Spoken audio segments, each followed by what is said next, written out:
Capítulo 20. Pazur fere a Jeremias e mete-o no cepo. Essa passagem, ela é muito pesada, ela é consequência do capítulo 19 no final, quando ele foi para a porta e mandou ver, falou, rasgou o verbo. Olha no 20, verso 1, diz assim: E Pazur, filho de Imer, o sacerdote, que havia sido nomeado presidente na casa do Senhor. Presidente na casa do Senhor quer dizer que ele era o mordomo, né? Ele era o superior, era ele que administrava, seria o chefe da segurança do templo. Ouviu a Jeremias que profetizava estas coisas. Então quer dizer, o camarada olhou, Jeremias está lá atrapalhando o desenvolvimento do sistema normal, aí ele vai tomar uma atitude, porque sendo ele o chefe da segurança, ele correu e feriu Pazur ao profeta Jeremias e o meteu no cepo. Cepo quer dizer tronco, que está na porta superior de Benjamim, é uma das entradas do templo, a qual está na casa do Senhor. Bem, aqui não fala aonde ele feriu Jeremias, mas o certo é que ele bateu Jeremias. Se for um soco, uma pancada, não fala. E mandou prender Jeremias no cepo, quer dizer no tronco. Quem vai para o tronco era para levar chibatada. 3. E sucedeu que no dia seguinte Pazur tirou a Jeremias do cepo, quer dizer do tronco.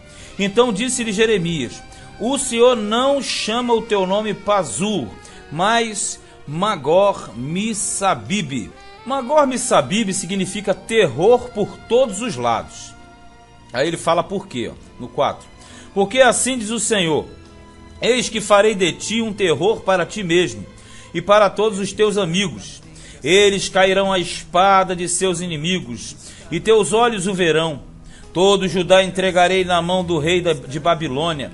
Ele os levará presos à Babilônia e feri-los à espada.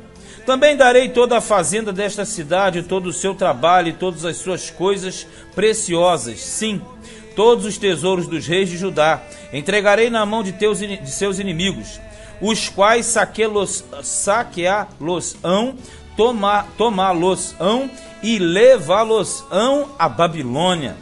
E tu, Pazur, e todos os moradores da tua casa, quer dizer, os teus próximos, né? Ireis para o cativeiro, e irás à Babilônia, e ali morrerás, e ali serás sepultado, tu e todos os teus amigos, aos quais profetizaste falsamente. Então ele está dizendo assim: todos vocês que estão burlando, vocês vão com certeza perecer no cativeiro. Não voltarão do cativeiro, porque a idade, dependendo da idade, a pessoa poderia ir e voltar com as turmas, não é isso? Porque seriam 70 anos corridos. Agora veja bem, quando ele fala os profetas, teus amigos, né, que profetizam falsamente, por quê? Você tem que entender que quando Pazur foi e tomou uma atitude severa, é que com certeza ele foi o quê? Ele foi cobrado dessa cúpula, dos profetas, dos sacerdotes. Falou: olha lá o cara lá falando ali, você é o chefe da segurança do templo, faz alguma coisa. Aí ele foi lá, bateu e mandou prender o profeta. Aí quando o profeta viu, falou assim: tu não é mais Pazur não, tu é Magor-Missabib, quer dizer, terror por todos os lados. Porque você vai ver o terror à sua volta. E vai para o cativeiro vendo o terror e vai conhecer que Deus está falando a verdade, que eu estou falando a verdade em nome de Deus. E tem mais um detalhe aqui: quando você pega esse contexto aqui do Jeremias sendo ferido e lançado no cárcere, e ele falando que o camarada aqui é Magor-Missabib, essa frase vai virar uma rotina na boca de Jeremias. De vez em quando ele fala isso, Magor-Missabib, quer dizer, terror por todos os lados. Você vai ver dentro das escrituras dele que de hora ou outra, vez ou outra, ele citava essa expressão, porque ele passava sempre aquela visão de que o terror viria. Agora, quando chega no versículo 7, tem uma outra crise aqui do Jeremias. É aquelas confissões de Jeremias, né? Porque ele passou uma grande aflição. Aí sempre que ele passava uma grande aflição, ele caía em crise. Olha, aqui no 7. Iludiste-me, ó Senhor, e iludido fiquei. Mais forte foste do que eu e prevaleceste. Sirvo de escárnio todo dia, cada um deles zomba de mim. Por quê? Porque desde que falo, grito e clamo. Violência e destruição. Porque se tornou a palavra do Senhor um opróbrio, quer dizer, uma vergonha para mim, e um ludíbrio todo dia. Ludíbrio é escárnio, zombaria. A crise dele é a seguinte: Deus, quanto mais eu falo de ti, mais afrontas eu tenho. Quanto mais eu sou impulsionado, mais afrontas eu alcanço dos teus opositores. E o detalhe, os opositores não eram os de fora. Os opositores faziam parte do próprio povo de Deus. Aí ele fala aqui no 9, ó. Então disse eu, não me lembrarei dele, e não falarei mais no seu nome. Ele tá aloprando, está dizendo assim, não vou mais falar nada, não quero mais ser profeta, não quero mais falar no nome de Deus. Mas ele não consegue, olha o que ele fala aqui. Mas isso foi no meu coração, em coração quer dizer por dentro, coração você sabe que é o espírito, como fogo ardente, ou seja, e fogo é símbolo do próprio Deus, né? O fogo ardente dentro dele, encerrado nos meus ossos, quer dizer, entranhado nele. E estou fadigado de sofrer e não posso. Quer dizer, ele está sofrendo, ele está sentindo peso, apanhando, descrédito, ninguém dá ideia para ele.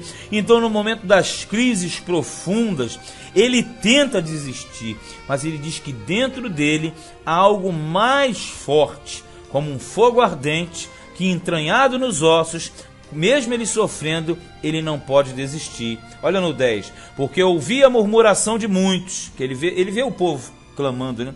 Há terror de todos os lados. Olha aqui de novo, Magor Missabib.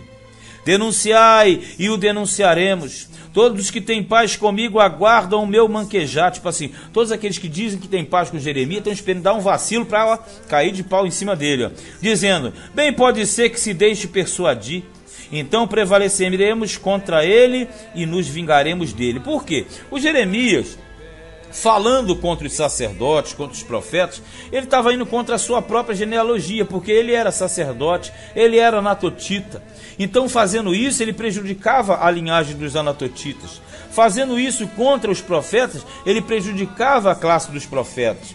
E aí eles queriam pegar um vacilo de Jeremias para a ocasião para matá-lo, ilicitamente ou licitamente, porque se pegasse um erro nele, podiam levantar duas caluniosas testemunhas e automaticamente levariam Jeremias para o apedrejamento ou outras questões. 11. Mas o Senhor está comigo como um valente terrível, por isso tropeçarão os meus perseguidores e não prevalecerão, ficarão muito confundidos, como não se houveram prudentemente, terão uma confusão perpétua que nunca se esquecerá. Veja que a crise do Jeremias, ela começa forte, aí o próprio Jeremias, no meio da fala dele, Deus entra, a questão dele estar entranhado, tão envolvido com o Senhor, ele passa a ter uma realidade dos fatos. Aí ele fala, mas o Senhor está comigo como um valente terrível, quer dizer, ele me defende, ele me guarda, ele está prestes a me livrar dos maus. Então, em momento ele tem oscilação, mas ele sabe que ninguém pode tocar nele sem uma autorização de Deus. Ó. Tu, pois, ó Senhor dos exércitos, que provas o justo e vês os pensamentos e o coração, quer dizer, analisa por dentro, né? Pensamento é alma, coração e espírito. Veja eu a tua vingança sobre eles. Olha, outra imprecatória. Pois te descobri a minha causa, quer dizer, eu abri o meu coração, eu coloquei tudo para o Senhor. 13. Cantai ao Senhor, louvai ao Senhor, pois livrou a alma do necessitado da mão dos malfeitores. Consegue compreender o 13? Ele já está colocando a situação dele como resolvida. Então ele entra numa crise, ele fala, mas o Espírito de Deus o constrange, ao ponto de ele chegar a mesmo declarar. Ele começou a cantar e a louvar. Como é que pode isso? Um homem que estava em desespero no versículo 7, quando chega no 13, ele está cantando e está dizendo que Deus o livrou de todos os malefícios, dos malfeitores, né? 14. Maldito o dia em que nasci, olha só. O dia em que minha mãe me deu a luz não seja bendito. Isso aqui é uma crise intensa. Olha como é que foi. Ele no 7 entra em crise. Vai passando pelo 10, 11, ele vai entendendo que Deus está com ele. No 12, Deus livra. No 4, ele glorifica. Quando chega no 14, ele olha para a realidade e volta para o desespero de novo. Interessantíssimo isso aqui. Ele fala assim, maldito o dia em que nasci, o dia em que minha mãe me deu a luz não seja bendito. Ele está falando, mas eu nasci para sofrer. Todos que olham para mim têm pena de mim, chacoteiam de mim. Ele fala: maldito o homem que deu as novas a meu pai. Aquele que chegou e falou: olha, nasceu teu filho. Jeremias nasceu. Fala assim, dizendo: nasceu-te um filho, alegrando-o com isso grandemente. Então ele está amaldiçoando o dia que ele nasceu, está amaldiçoando o coitado do cara que ele, eu não sei, ninguém sabe quem é esse cidadão aqui, mas ele existiu ou existia na época. Então ele está amaldiçoando. Ele fala: maldito o dia que eu nasci, maldito o homem que deu a notícia para o meu pai. Claro que essas maldições aqui, elas não têm efeito nenhum, porque Deus só realiza ato perfeito. Ato imperfeito Deus não sacramenta. E isso aqui é uma crise que ele está enfrentando. Crise como Jó passou. Jó também passou por isso, né? Jó também blasfemou e falou: ai, maldito dia. Blasfemou não, que é uma colocação errônea, né? Ele amaldiçoou o dia do seu nascimento, igualzinho aqui o Jeremias. Davi também enfrentou crises, Elias quis desistir, Abraão, Gideão. Moral da história: isso aqui são crises comuns a quem é de carne e osso, sangra e morre, né? Aqui no 16, e seja esse homem como as cidades que o Senhor destruiu, porque ele fala o seguinte: o cara que deu aviso que ele nasceu sem que se arrependesse. A cidade que destruiu sem se arrepender, você se acomete ao quê? Aos períodos de Sodoma e Gomorra, não é? Porque eles não se arrependeram do mal e aí automaticamente veio o juízo. Aí ele fala assim: sem que se arrependesse, e ouça ele o clamor pela manhã, e ao tempo do meio-dia um alarido. Por que é o tempo do meio-dia? Porque era a invasão de Nabucodonosor, seria no pino do meio-dia, na metade do dia, o que não era comum. E o alarido é o toque da trombeta do inimigo, avisando que é hora do ataque. 17. Por que não me matou desde a madre?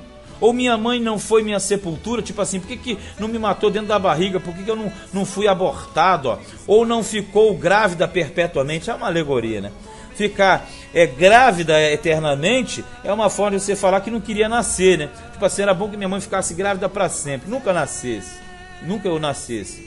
Então ele está falando que ele não queria enfrentar esses dias maus, esses dias ruins, porque ele sabia que tais dias eram justamente chocantes, terribilíssimos, mas que o povo não ouvia e sofreria tudo aquilo. 18. Por que sair da madre para ver trabalho e tristeza? Ele não está falando de trabalho e tristeza comum. Trabalho e tristeza é esse que ele está vendo aqui. E para que se consumam os meus dias na confusão, tipo assim, ele entende: com tudo isso eu vou ser consumido. Agora você tem que entender, nós temos que entender claramente: essas oscilações são normais à mente humana. Por isso que quando Jesus ele falava claramente, ele fala: confia no Senhor de todo o coração. A palavra de Deus diz, né, em Provérbios: confia no Senhor de todo o coração, que é espírito, mas não te estribes no teu entendimento. Por quê? Porque o entendimento vacila, porque você vê a realidade, o espírito não. Então, na verdade, o espírito acoplado a Deus através do Espírito Santo, ele tem uma firmeza. É o caso aqui. Ele diz: por dentro eu estou pegando fogo. Mas a cabeça de Jeremias viu os fatos. E vendo os fatos, com certeza uma pessoa treme na base. Por mais confiança que você tenha em Deus, na hora do perigo, você vai sentir uma certa fragilidade, porque faz parte da estrutura humana. Como eu falei, foi o caso de Jó, foi o caso de Elias e tantos outros por aí. Mas acabamos mais o capítulo. Jeremias capítulo 20.